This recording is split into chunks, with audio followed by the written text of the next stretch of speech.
Grande festa questa sera qui a San Vito al Tagliamento per l'inaugurazione della piazza Intrachite. Borgo Castello rispetta, per volontà anche della sovrintendenza, la tradizione veneta.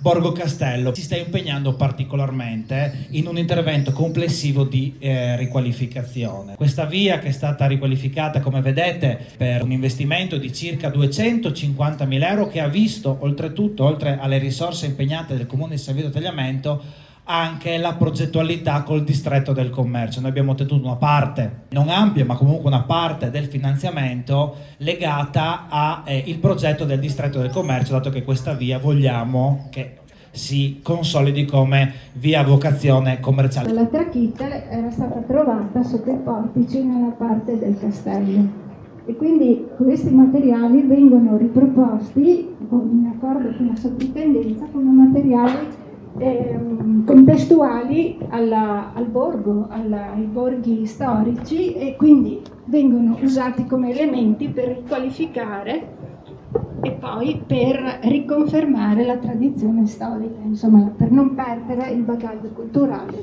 della storia. I fornitori della pietra della trachite dei Colli Euganei, che è la ditta di Fabio Licenza, e poi quelle locali, che è Bertoia di Valvasone, che ha fornito appunto la pietra orsera, che è una pietra istriana, e del Rosso Verona.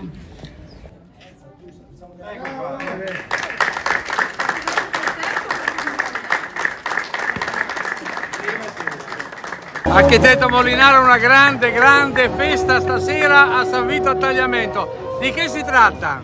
Si tratta della inaugurazione della riqualificazione di via Marconi, che è la strada più vecchia, più antica di San Vito, che è quella che ha generato il castello, il Borgo Castello. Perché la trachite? Perché appunto nella corte del castello ci sono i vecchi masegni veneti e quindi per rispettare questa tradizione abbiamo pavimentato utilizzando la trachite. Dove si trova ancora la trachite a San Vito al Tagliamento? La troviamo in Piazza del Popolo, in via Malteo, qua, in tutta via Marconi e qua in piazzetta Pescheria. Sul fatto che la trachite oggi si estrae dai Colli Euganei e che è sempre più difficile purtroppo reperirla, cosa ha da dire come appello? Questo è un problema, perché anche quando nel comune qua vicino abbiamo pavimentato tutta la piazza eravamo rimasti senza pietre e abbiamo chiesto anche al governatore Zaia quella volta di sbloccare la situazione.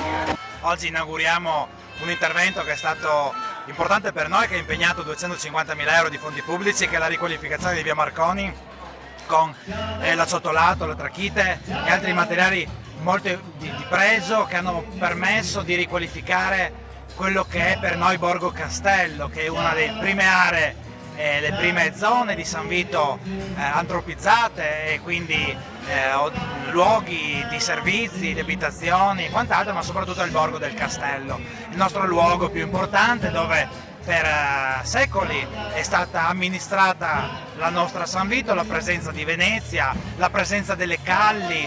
Borgo Castello, con la piazzetta che avete alle mie spalle, inaugurato nel 2022, il recupero di questa piazzetta rappresenta il cuore della nostra cittadina, quindi oggi non inauguriamo solo una via, la riqualificazione di una via, ma inauguriamo la storia di uno spazio straordinario, suggestivo della nostra San Vito, ma che rappresenta il percorso dell'umanità, con la forza del Rinascimento che ha impreziosito il nostro borgo medievale e l'ha reso unico nel panorama regionale e non solo. Quindi la festa di questa sera non è solo l'inaugurazione di un'opera pubblica, ma è la celebrazione di San Vito, dei sanvitesi, quello che siamo stati nella storia, e anche un augurio per quello che saremo in futuro. Lei è un sindaco importante del Friuli Venezia Giulia, abbiamo un problema perché la sovrintendenza richiede la trachite, alcuni ambientalisti la bocciano per il parco dei Colli Euganei, l'escavazione della trachite.